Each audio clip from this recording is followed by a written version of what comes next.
ప్రార్థన చేసుకుందామండి. కళ్ళు మూసుకొని తలలు వంచండి. ప్రేమపూర్ణుడైన మా పరమ తండ్రి, మా బ్రతుకు దినాలన్నిటా మీ కృపను క్షేమాన్ని వెంటుంచి ప్రభువా మీ పాద సాన్నిధ్యంలో చేరి మీ వాక్కులు ధ్యానించుటకు, మీ నామాన్ని స్మరించుటకు మీరు ఇచ్చిన ధన్యకరమైన సమయాన్ని బట్టి కృతజ్ఞతలైనా. లైవ్ ద్వారా ఎంతమంది అయితే వాక్యాన్ని వింటూ ఉన్నారో ప్రతి ఒక్కొక్కరిని వాక్యంతో దర్శించండి. వాక్యపు వెలుగులో మా తప్పులు దిద్దమని యేసు నామములు ఈ ప్రార్థన అడిగి వేడుకుంటున్నాము తండ్రి, ఆమెన్. ప్రభునందు ప్రియమైన దేవుని బిడ్డలారా, ప్రతిదినము వాక్యాన్ని ధ్యానిస్తున్న ఈ క్రమంలో ఈరోజు కూడా బైబిల్ గ్రంథంలో ఉన్నటువంటి కావ్య గ్రంథమైనటువంటి యోబు గ్రంథాన్ని మనం సంక్షిప్తంగా ధ్యానం చేద్దాం. యోబు గ్రంథంలో ఉన్నటువంటి 42 అధ్యాయాలను నేను మీకు సంక్షిప్తంగా వివరించడానికి ప్రయత్నం చేస్తాను. దాదాపుగా ఒక 20 లేదా 30 నిమిషాల మధ్య భాగంలో 42 అధ్యాయాల పరిచయాన్ని నేను మీతో పంచుకోవడానికి ఇష్టపడుతూ ఉన్నాను. దానికి ముందుగా చాలామంది ఈ మధ్యకాలంలో మరీ ముఖ్యంగా బైబిల్లో ఉన్న పాత్రలన్నీ కూడా కల్పితమని, ఈ యోబు గ్రంథాన్ని కూడా, ఎందుకంటే గ్రంథకర్త ఎవరో తెలియదు, తర్వాత ఇది ఏ కాలానికి చెందిందో కాలం తెలియదు అని హేళనగా కొంతమంది ఈ యోబు లేదా యోబు ఉన్న చరిత్ర, యోబు ఉన్న చరిత్ర ఇదంతా ఒక కల్పితము, ఇదంతా కూడా ఒక కల్పిత పాత్ర, ఇవన్నీ కూడా కొన్ని ఊహాగానాలు, లైక్ ఫిక్షన్స్ అని చెప్పేసి చాలామంది నోరు పారవేసుకుంటున్నటువంటి పరిస్థితి. కానీ బైబిల్లో వ్రాయబడ్డ చరిత్రకు కానివ్వండి, భూమి మీద ఉన్న జియోగ్రఫికల్ ఎవిడెన్సెస్ని బట్టి మీరు ఆలోచిస్తే, భూ సంబంధమైన సాక్ష్యాధారాలను మీరు ఆలోచిస్తే బైబిల్లో వ్రాయబడిన ప్రతిదానికి ఎవిడెన్స్ ఉందండి. కాబట్టి ఏది ఎఫిక్షన్ ఉండదండి. అర్థమవుతుందా ప్రియులారా? ఏది ఫిక్షన్ అసలు ఉండదండి. కాబట్టి ఈ విషయాన్ని మీరు గమనించి చాలా జాగ్రత్తగా బైబిల్ గ్రంథాన్ని ధ్యానించాలని, బైబిల్ దైవ గ్రంథమని మీరు ఖచ్చితంగా గుర్తించాలని ప్రభు ప్రేమను బట్టి నేను వేడుకుంటూ ఉన్నాను. ప్రియులారా, బైబిల్ గ్రంథంలో ఊజు దేశం అనేది ఇది నేటికి భూమి మీద ఉన్నటువంటి దేశం. ఒకవేళ కాలానుగుణంగా పేర్లు మారితే మారొచ్చేమో కానీ ఆ భూభాగం నేటికి ఉందండి. పూర్వకాలంలో లేదా యోబు గారు నివసిస్తున్నటువంటి ఆ దినాలలో ఊజు దేశంగా పిలువబడ్డప్పటికీ నేడు దాన్నే ఎమెన్ దేశంగా పిలుస్తున్నట్లు మనం చూస్తూ ఉన్నాం. అంటే నేటికి ఎమెన్ అనేటువంటి దేశం ఉంది. అంత మాత్రమే కాదు, మీరు జాగ్రత్తగా ఆలోచిస్తే నేటికి యోబు గారి సమాధి మనకు సాక్ష్యాధారంగా కనిపిస్తూ ఉంది. కాబట్టి యోబు కల్పిత పాత్రని చెప్పడానికి ఎట్టి పరిస్థితుల్లో సాహసించకూడదని ప్రభు ప్రేమను బట్టి నేను మనవి చేస్తూ ఉన్నాను. ఇంకా మీరు ఆలోచిస్తే యోబు గ్రంథం, యోబు అనే క్యారెక్టరు బైబిల్లో ఖచ్చితంగా చరిత్రలో ఉంది అనడానికి రుజువులు మీరు బైబిల్లో ముఖ్యంగా 2 రెఫరెన్స్లు నేను కోట్ చేయడానికి ఇష్టపడుతున్నాను. యెహెజ్కేలు గ్రంథం 14వ అధ్యాయము 14వ వచనంలో వ్రాయబడిన మాట, ఏ దేశమైతే పై వచనాల నుంచి మీరు చదవండి, ఏ దేశమైతే దేవుని దృష్టికి విశ్వాసఘాతుకులుగా ఉంటారో అలాంటి వారిని నేను నిర్మూలన చేస్తాను అని చెబుతూ, ఇలాంటి పరిస్థితుల్లో నోవహు, అలాగే ఒక దానియేలు, ఒక యోబు అన్న మాట అక్కడ ప్రస్తావించడం జరిగింది. చూడండి, అలాంటి నీతిమంతులు ఉన్నట్లయితే తమ నీతి చేత రక్షింపబడుదురు. అంటే తమ నీతి చేత రక్షింపబడే శక్తి నీతిమంతులైన వారికి ఉంది. అలాంటి నీతిమంతులు ఒక నోవహు ఉన్నాడు, ఒక దానియేలు ఉన్నాడు, ఒక యోబు ఉన్నాడని భక్తుడైన యోబును గుర్తు చేస్తూ ఉన్నాడు పరిశుద్ధాత్మ దేవుడు.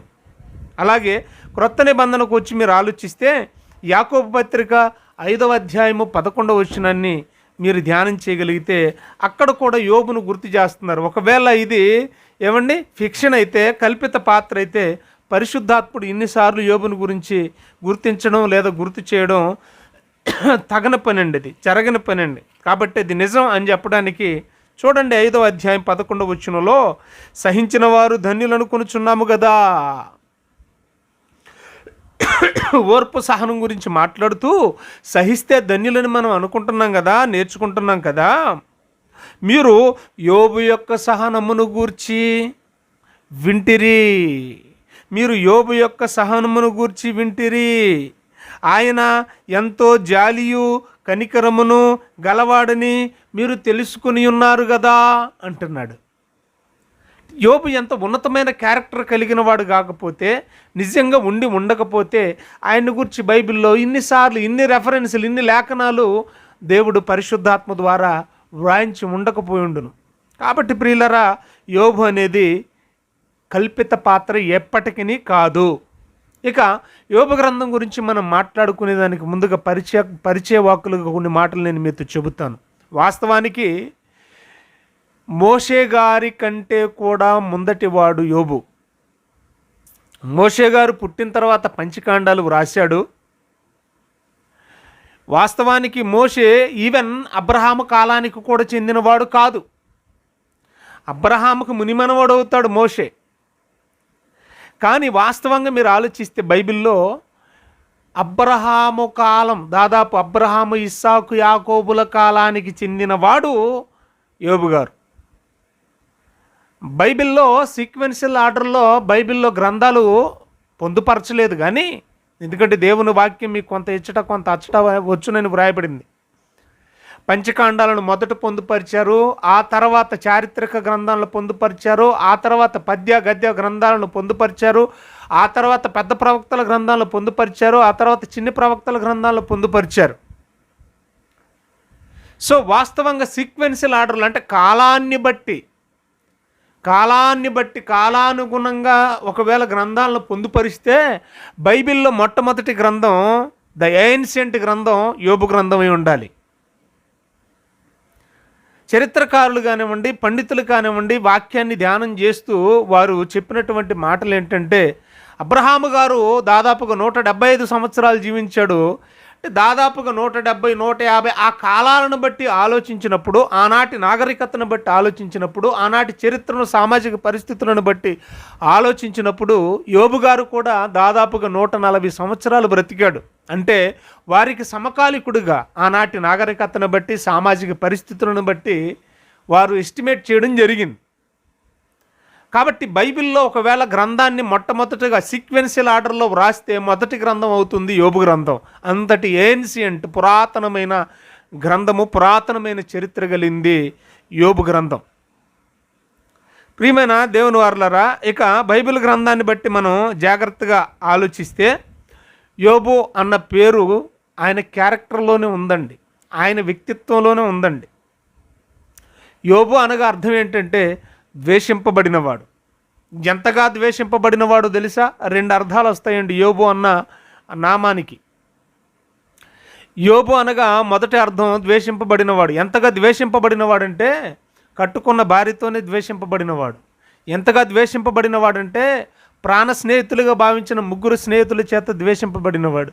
ఎంతగా ద్వేషింపబడినవాడంటే సమస్త జనులు ద్వేషించారు. ఆయనకు వచ్చిన ఆ ప్రమాదం అంటారో, ఆ విపత్తు అంటారో, లేదంటే ఆ పరిస్థితి శరీరం కుళ్ళిపోయేంతగా, ఒళ్ళు గోక్కునేంతగా, ఊరి బయట వెలివేసేంతగా వచ్చిందంటే ఎంతగా జనం అసహించుకొని ఉంటారు, ద్వేషించి ఉంటారు. ఆలోచించండి ప్రియులారా.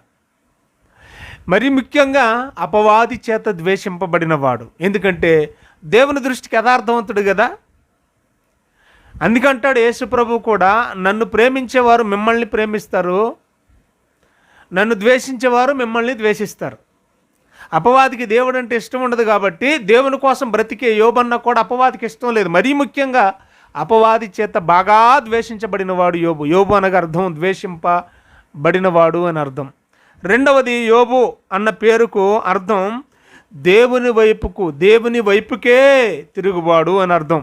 అంటే ఎన్ని శ్రమలు వచ్చినా, ఎన్ని ఇరుకులు వచ్చినా, ఎన్ని ఇబ్బందులు వచ్చినా దేవుని పక్షపాతిగా ఉండేవాడు. అంటే దేవుని వైపే ఉండి మాట్లాడేవాడు, దేవుని వైపే ఉండి తన క్యారెక్టర్ని కాపాడుకునేవాడు, దేవుని పక్షానుండివాడు అని దాని అర్థం. బైబిల్లో చాలా వచనాలు ఉన్నాయి. మచ్చుకు ఒక వచనాన్ని నేను చూపిస్తాను. కనీసం నోటి మాట ద్వారానైనా దేవుణ్ణి దూషించి దేవునికి దూరం అవ్వలేదని బైబిల్లో వ్రాయబడిన మాట నేను చదివి వినిపిస్తాను, జాగ్రత్తగా చూడండి. యోబు గ్రంథం 2వ అధ్యాయం. దయచేసి అందరూ బైబిల్ ఓపెన్ చేసి చూస్తే బైబిల్ గ్రంథంలో యోబు గ్రంథం 2వ అధ్యాయాన్ని నేను చదివి మీకు వినిపిస్తానండి, జాగ్రత్తగా చూడండి. 10వ వచనం. అందుకు అతడు భార్యతో అంటున్నాడు, మూర్ఖురాలు మాట్లాడినట్లు నీవు మాట్లాడుచున్నావు. మనము దేవుని వలన మేలు అనుభవించుదుమా? కేవలం మేలు అనుభవించుదమా? కీడు అనుభవింపతగమా అనెను. ఈ సంగతులలో ఏ విషయమందును యోబు నోటి మాటతోనైనను పాపము చేయలేదు అన్న స్టేట్మెంట్ ఉండదు చూడండి బైబిల్లో. కనీసం నోటి మాటతో కూడా దేవుణ్ణి దూషించి లేదా దేవునికి విరోధంగా పలికి పాపము చేయలేదు అనే మాట మనం చూస్తున్నాం ప్రియులారా. కాబట్టి యోబు అన్న పేరుకు అర్థం ఒకటి ద్వేషింపబడినవాడు, రెండవది దేవుని పక్షపాతి లేదా దేవుని వైపే ఉండువాడు, దేవుని వైపు దేవుని తట్టు తిరుగువాడు, అపవాదికి చోటిచ్చువాడు కాదు, పాపము చేయవాడు కాదు అనే అర్థాలు ఇస్తున్నట్లుగా మనం చూస్తూ ఉన్నాం. ఇకపోతే ఈ చరిత్ర అంతా కూడా ఒక దేశం చుట్టూ తిరిగింది. ఈ చరిత్ర అంతా ఒక మనిషి చుట్టూ తిరిగినట్లుగా, అనగా యోబు చుట్టే తిరిగినట్లుగా ఒక దేశంలోనే జరిగినట్లు మనం చూస్తున్నాం. ఆ దేశం పేరే ఊజు దేశం, నేడు ఎమెన్ అని పిలుస్తూ ఉన్నారు. సో ఊజు దేశం అనేది బహుశా నేను అనుకుంటున్నాను బైబిల్లో వ్యక్తుల పేర్లను బట్టి దేశాలకు కూడా పేర్లు వచ్చినట్లు మనం చూస్తున్నాం. ఎందుకంటే ఊజు అన్న నామం బైబిల్లో కొంతమంది కలిగి ఉన్నట్లు మనం చూస్తున్నాం. బైబిల్లో షేము, హాము, యాపేతు అని నోవహుకు 3 కుమారులు ఉన్నారు. మొదటి కుమారుడు షేము కుమారుల్లో ఒక కుమారుడి పేరు బైబిల్ని మీరు జాగ్రత్తగా ఆలోచించేస్తే బైబిల్లో ఏమండి, షేము కుమారుడి పేరు ఆరాము.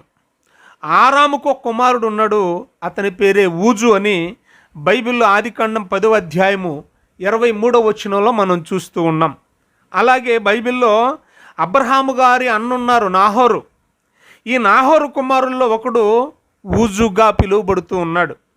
ఇక ఏశావు సంతానాన్ని ఎదోమీయులని మనం పిలుస్తాము. ఈ ఎదోమీయుల సంతానంలో ఒకడు ఊజు అనే పేరు కలిగిన వాడు ఉన్నాడు, ఆదికాండం 36వ అధ్యాయము 28వ వచనంలో. అలాగే ప్రియులరా, బైబిల్ గ్రంథాన్ని మీరు జాగ్రత్తగా ఆలోచిస్తే ఎదోము అనేటువంటి ఆ ప్రాంతాలలో, పరిసర ప్రాంతాలలో ఉన్న ఒక ప్రాంతం పేరు ఊజు అన్న పేరు కలిగినటువంటి ప్రాంతాన్ని మనం చూస్తున్నాం.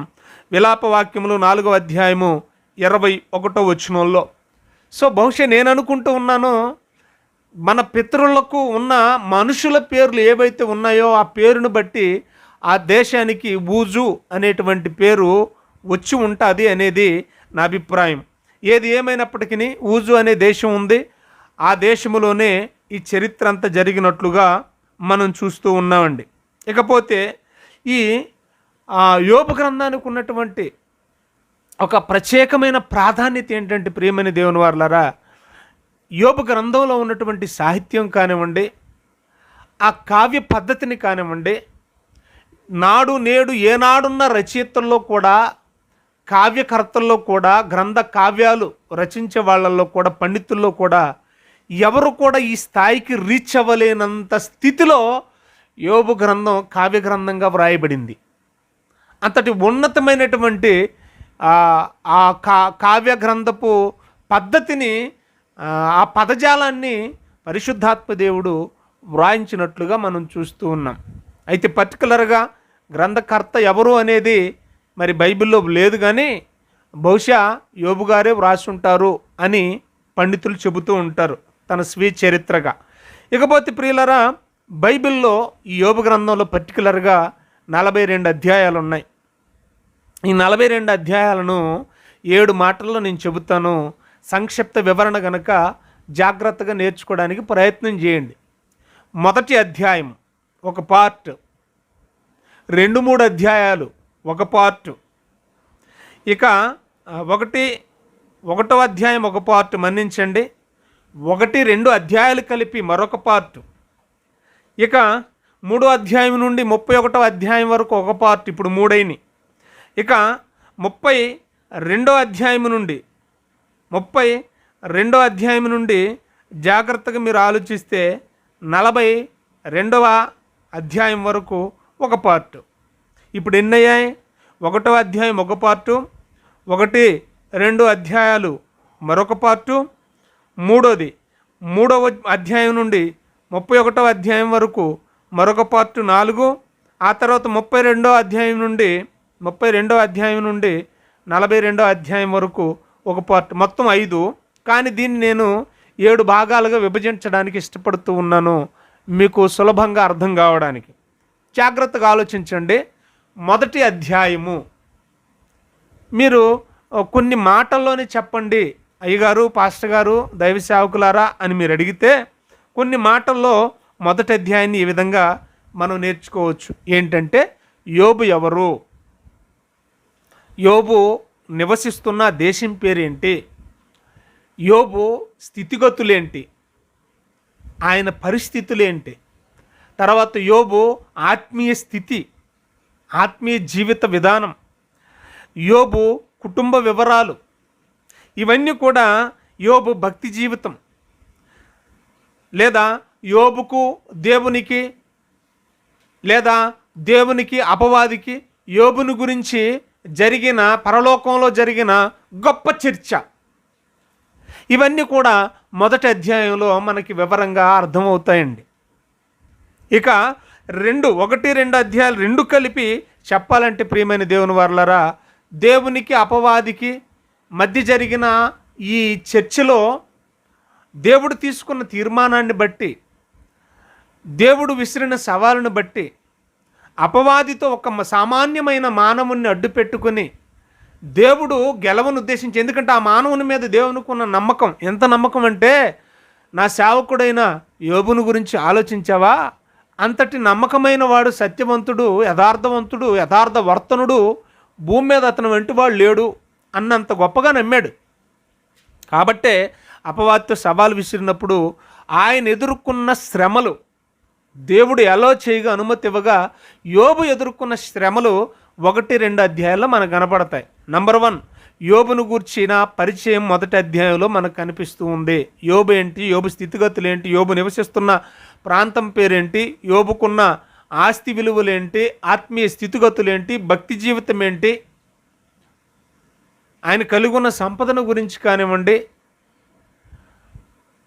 దేవుడికి అపవాదికి మధ్య జరిగిన చర్చ, ఇవన్నీ మొదటి అధ్యాయంలో కనపడితే, మొదటి 2 అధ్యాయాలలో దేవుడు ఎలా చేయగా, పర్మిషన్ ఇవ్వగా అపవాది చేత శోధింపబడిన యోబు ఎలాంటి శ్రమలు పడ్డాడో అనేది మొదటి 2 అధ్యాయాలలో మనకు అర్థమవుతాయి. యోబును గురించిన పరిచయం మొదటి అధ్యాయం, మొదటి 2 అధ్యాయాల్లో యోబు పొందిన శ్రమలు.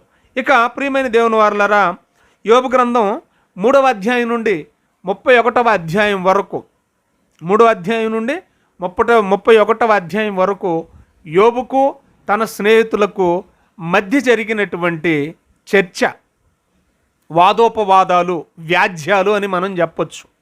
ఎక్కడి నుండి? 3వ అధ్యాయం నుండి 31వ అధ్యాయం వరకు 3 దఫాలుగా చర్చ జరిగిందండి. అంటే 3వ అధ్యాయం నుండి 31వ అధ్యాయం వరకు 2 మనకు కనబడుతున్నాయి. ఒకవైపు యోబు, మరొక వైపు తన 3 స్నేహితులు. అంటే 3వ అధ్యాయం నుండి 31వ అధ్యాయం వరకు దాదాపుగా 27-28 అధ్యాయాల వరకు స్నేహితులకు యోబుకు మధ్య జరిగిన ఈ వాగ్వివాదమే మనకు కనబడుతూ ఉందండి. సో ఇది 3 సిట్టింగుల్లో 3 రకాలుగా జరిగిందండి. ఇదొక డిబేట్ లాగా జరిగిందండి. యోబు ప్రశ్నించేవాడు, ఆ ప్రశ్నలకు వాళ్ళు సమాధానం చెప్పేవాళ్ళు, వాళ్ళు ప్రశ్నించేవాళ్ళు, వాళ్ళు అడిగిన ప్రశ్నలకు సమాధానం చెప్పేవాడు యోబు. సో ఇది ఇలా 3 దఫాలుగా ఎలా జరిగింది, ఈ 3 సిట్టింగ్లు ఎలాగంటే 3వ అధ్యాయం నుంచి 11వ అధ్యాయం వరకు ఒక సిట్టింగ్ అయిందండి, ఒక సెషన్ అయిందండి. మొట్టమొదటిగా ఫస్ట్ రౌండ్ అనమాట. ఇదంతా కూడా ఒక డిబేట్ లాగా మనం ఆలోచిస్తే ఫస్ట్ రౌండ్. యోబు మొట్టమొదటిగా మాట్లాడేవాడు అన్నమాట. ఆ తర్వాత మొదటి స్నేహితుడు ఎలీఫజు మాట్లాడేవాడు. ఆ తర్వాత మళ్ళీ యోబు మాట్లాడేవాడు. తర్వాత బిల్దదు మాట్లాడేవాడు. తర్వాత యోబు మాట్లాడేవాడు. తర్వాత జోఫర్ మాట్లాడేవాడండి. ఇలాగన 3వ అధ్యాయం నుండి 11వ అధ్యాయం వరకు ఫస్ట్ రౌండ్ అయిపోయిందండి. ఆ తర్వాత రెండవ దఫా 12వ అధ్యాయం నుండి 20వ అధ్యాయం వరకు రెండవ సిట్టింగ్ అయిందండి. ఇక్కడ కూడా యోబు మొదటి మాట్లాడేవాడు, తర్వాత ఎలీఫజు, తర్వాత యోబు, తర్వాత బిల్దదు, తర్వాత యోబు, తర్వాత జోఫర్. తర్వాత 3వ రౌండు 21వ అధ్యాయం నుండి 31వ అధ్యాయం వరకు ఈ స్నేహితులకు యోబుకు మధ్య వాగ్వివాదం, చర్చ. నువ్వేదో తప్పు చేసావు, నువ్వేదో పాపం చేసావు, అందుకే నీకు ఇది వచ్చింది, లేకపోతే నీకు ఎందుకు వస్తుంది, మరి నీ దేవుడు ఏమయ్యాడు. వాళ్ళు గొప్ప జ్ఞానులు అని చెప్పుకునేటువంటి వాళ్ళు ఆ దినాలలో అంతటి జ్ఞానులు మరి యోబుని ప్రశ్నిస్తూ ఉన్నప్పుడు యోబు సమాధానం చెప్పాలిగా, దేవుని పక్షాన ఉన్నవాడు. కాబట్టి థర్డ్ రౌండ్లో ఒక విచిత్రం జరిగింది. అదేంటంటే 21వ అధ్యాయం నుండి 31వ అధ్యాయం వరకు మధ్య భాగంలో థర్డ్ రౌండ్ అయితే మొదట యోబు మాట్లాడేవాడు, తర్వాత ఎలీఫజు మాట్లాడేవాడు, తర్వాత యోబు మాట్లాడేవాడు, బిల్దదు మాట్లాడేవాడు. తర్వాత యోబు మాట్లాడడం ప్రారంభించాడు, జోఫర్ వికెడ్ అయిపోయాడండి. అంటే జోఫర్ ఇక మాట్లాడడానికి సాహసించలేకపోతున్నాడు. అంటే యోబు వేసే ప్రతి ప్రశ్నకు జోఫర్ దగ్గర సమాధానాలు దొరకట్లేదు ప్రియులారా. ఇలాంటి పరిస్థితుల్లో ఒక 4వ వ్యక్తి ఎంటర్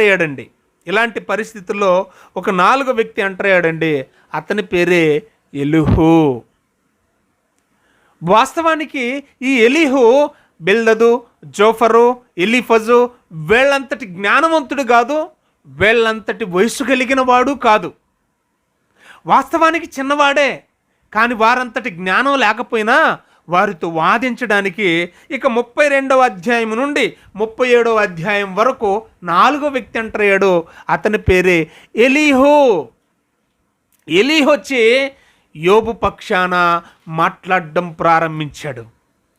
ఒకవైపు తన్ను తాను తగ్గించుకుంటూనే, తన్ను తాను ఉపేక్షించుకుంటూనే జ్ఞానయుక్తంగా మాట్లాడాడు. అయ్యా, మీ అంతటి వయస్సు నాకు లేదు, మీ అంతటి అనుభవం నాకు లేదు, మీ అంతటి జ్ఞానము నాకు లేదు.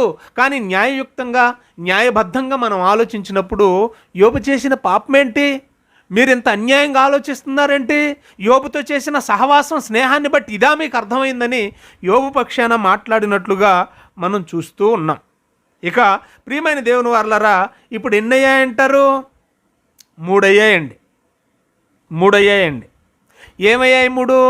1 మొదటి అధ్యాయము యోబును గూర్చిన పరిచయం, ఆనాటి స్థితిగతులు, పరిస్థితులు, యోబు స్థితిగతులు.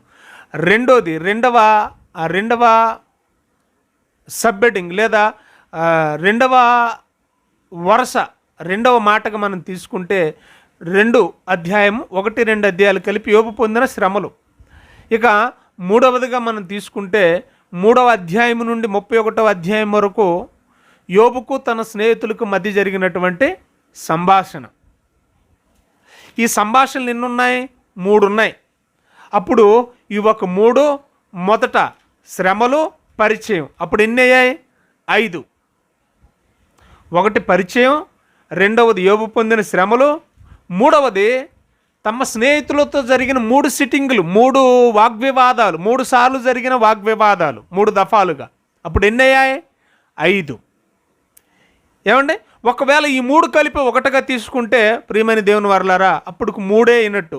1 యోబును గూర్చిన పరిచయం, స్థితిగతులు, 2 యోబు పొందిన శ్రమలు, 3 తన స్నేహితులతో జరిగిన వాగ్వివాదం. ఇప్పుడు 4వది ఎలీహు ఎంటర్ అయ్యాడు 32వ అధ్యాయం నుండి 37వ అధ్యాయం వరకు. ఇవి 4. ఇక 5వదిగా మనం ఆలోచిస్తే ఏమండి, 5వదిగా మనం ఆలోచిస్తే చివరిది. ఒకవేళ ఈ 3ని కలిపి 3 విధాలుగా, 3 సిట్టింగులు 3 విధాలుగా తీసుకుంటే ఇప్పుడు 7వది అవుతుంది. 1 పరిచయము, 2వది శ్రమలు, యోబు పొందిన శ్రమలు, 3వది యోబు తన స్నేహితులతో మొదటి వాగ్వివాదము లేదా మొదటి చర్చ, 4 రెండవ చర్చ, 5 3వ చర్చ. ఇక 6వది ఎలీహు ఎంటర్ అయ్యాడు. ఎలీహుతో మరి యోబు స్నేహితులతో లేదా యోబు పక్షాంగన ఎలీహు మాట్లాడిన సందర్భాలు తన స్నేహితులతో, 3 స్నేహితులతో మనం చూస్తున్నాం. ఇక 7వది ఏమండి, ఒకవైపు 3 మిక్స్ చేసి ఒకటిగా చేస్తేనేమో ఇది 5వది అవుతుంది. ఇప్పుడు నేను మాట్లాడబోయేది చివరిది. లేదు ఆ 3ని విడివిడిగా మనం కౌంట్ చేస్తే ఇప్పుడు నేను మాట్లాడేది 7వది అవుతుందండి. కాబట్టి 7వది ఏంటంటే 38వ అధ్యాయం నుండి 42వ అధ్యాయం వరకు ఉన్న మధ్య భాగం, దేవునికి యోబుకు మధ్య జరిగిన సంభాషణ, the conversation between God and job. ప్రియమైన దేవుని వారలారా, దాదాపుగా 1000కి పైగా ప్రశ్నలు దేవుడు యోబుకు సంధించాడు. ఇది గమనించండి, చాలా విచిత్రంగా ఉంటుంది యోబు గ్రంథాన్ని మనం ధ్యానం చేస్తున్నప్పుడు. అంటే దాదాపుగా 37 అధ్యాయాల వరకు పట్టించుకోలేదు దేవుడు. అంటే ఆయనే అలో చేశాడు, ఆయనే పర్మిషన్ ఇచ్చాడు, ఆయన అనుమతి ఇచ్చాడు. ఎందుకంటే యోబు మీద ఆయనకున్న నమ్మకం. మరి మన మీద దేవునికి ఎలాంటి నమ్మకం ఉందో ఆలోచించండి ప్రియమైన దేవుని వారలారా. చిన్న శ్రమ వస్తేనే దేవునికి దూరం అయిపోతాం, దేవుని దూషిస్తాం, దేవుని తిట్టుకుంటాం, దేవుని నిందిస్తాం, గుడి మానేస్తాం, ఆరాధనలు ఉండవు, ప్రార్థనలు ఉండవు. ఆ శ్రమ గురించే మనం ఆలోచిస్తాం. కానీ శ్రమను శ్రమగా భరిస్తూ కూడా ఇది నా దేవుడు అలో చేస్తే నేను అనుభవించాలి అంతే. దేవుడు నిష్కారణంగా ఏది చేయడు. దేవుడు ఏది చేసినా అందులో న్యాయం ఉంటుంది అని దేవుని న్యాయాన్ని, దేవుని నీతిని అర్థం చేసుకున్నవాడు యోబు. ప్రేమని దేవుని పిల్లలారా, ఇక చివరిగా మీరు జాగ్రత్తగా ఆలోచిస్తే 38వ అధ్యాయం నుండి 42వ అధ్యాయం వరకు దేవునికి యోబుకు మధ్య జరుగుతున్నటువంటి చర్చ, వ్యాజ్యం. దేవుడు వేసిన దాదాపు 1000కి పైగా దేవుడు వేసిన ఏ ప్రశ్నకు కూడా యోబు సమాధానం చెప్పలేని పరిస్థితి అండి. యోబు సమాధానం చెప్పలేకపోయాడండి. అంటాడు కదా, ప్రతి ప్రశ్నకు నాకేం తెలుసు, అవి నీకే తెలుసు అన్నట్లు. మచ్చుకొక మాట చూపిస్తాను, జాగ్రత్తగా మీరు వినండి. 38వ అధ్యాయము యోబు గ్రంథం తీసారా? అందరం చూద్దాం. యోబు గ్రంథం 38వ అధ్యాయంలో, అప్పుడు యెహోవా సుడిగాలులో నుండి ఎలాగూ యోబునకు ప్రత్యుత్తరం ఇచ్చును. యోబు మాట్లాడుతున్నాడు, జ్ఞానము లేని మాటలు చెప్పి ఆలోచన చెరుపుచున్న వీడెవడు? పౌరుషము తెచ్చుకొని నీ నడుము బిగించుకొనుము. నేను నీకు ఒక ప్రశ్న వేస్తాను, నీవు దానికి సమాధానం చెప్పు. నేను భూమికి పునాదులు వేసినప్పుడు నువ్వు ఎక్కడున్నావు? నీకు వివేకం కలిగి ఉంటే చెప్పు. ఇలా అడుగుతున్నప్పుడు ప్రియమైన దేవుని వారలారా, ప్రతి ప్రశ్నకు కూడా ఆయన దగ్గర సమాధానం లేనట్లే మనకు కనబడుతుంది. ఏమండి, 18వ వచనంలో అంటాడు చూడండి, 18వ వచనం, భూమి వైశాల్యం ఎంత నువ్వు గ్రహించితవా? నీకేమైనా తెలిసిన ఎడల చెప్పు. 19, వెలుగు నివసించు చోటుకు పోవు మార్గం ఏది? చీకటి అను దాని ఉనికి పట్టు ఏది? దాని సరిహద్దునకు నీవు వెలుగును కొనిపోవుదువా? దాని గృహమునకు పోవు త్రోవలను నువ్వు ఎరుగుదువా? ఇదంతయు నీకు తెలిసే ఉన్నది. నువ్వు బహుశా బహు వృద్ధుడవై ఉంటావు అని, నువ్వు అప్పటికే పుట్టి ఉంటివి అని చెబుతూ ఉన్నప్పుడు ప్రియమైన దేవుని వారలారా, వీటన్నిటికీ కూడా యోబు దగ్గర ఎక్కడ కూడా సమాధానం లేదు. అవి నీకే తెలియను అంటాడండి. కాబట్టి దేవునికి యోబుకి మధ్య ఈ ప్రశ్నోత్తరాల కార్యక్రమం జరిగింది. ఏ ప్రశ్నకు కూడా యోబు దగ్గర సమాధానం లేదు. ఎలాగైతేనేమి ప్రియమైన దేవుని వారలారా, చివరి అధ్యాయాన్ని మీరు జాగ్రత్తగా ఆలోచించినప్పుడు దేవుడు మరల తిరిగి 2 అంతలుగా యోబును ఆశీర్వదించినట్లుగా మనం చూస్తూ ఉన్నాం. కాబట్టి యోబు గ్రంథం యొక్క సంక్షిప్తమైన వివరణ నేను మీతో పంచుకున్నాను. ఓర్పు, శ్రమలలో మనం ఓర్చుకున్నప్పుడే మనకు ఆశీర్వాదం. మనకు కూడా శ్రమలు వస్తాయి, ఇరుకులు వస్తాయి, ఇబ్బందులు వస్తాయి, వాటిని సహించాలి. సహించినప్పుడే సహించిన వారు ధన్యులని మీరు అనుకొనుచున్నారు కదా అని యాకోబు పత్రిక 5వ అధ్యాయం 11వ వచనంలో యోబును గురించి మరలా రిపీట్ చేశాడు. కాబట్టి ధన్యకరమైన జీవి, ధన్యజీవి యోబు. మిగతా భాగాన్ని వచ్చే ఎపిసోడ్లో మనం మాట్లాడుకుందాం. దేవుడు మిమ్మును, మీ కుటుంబాలను దీవించునుగాక. ఆమెన్.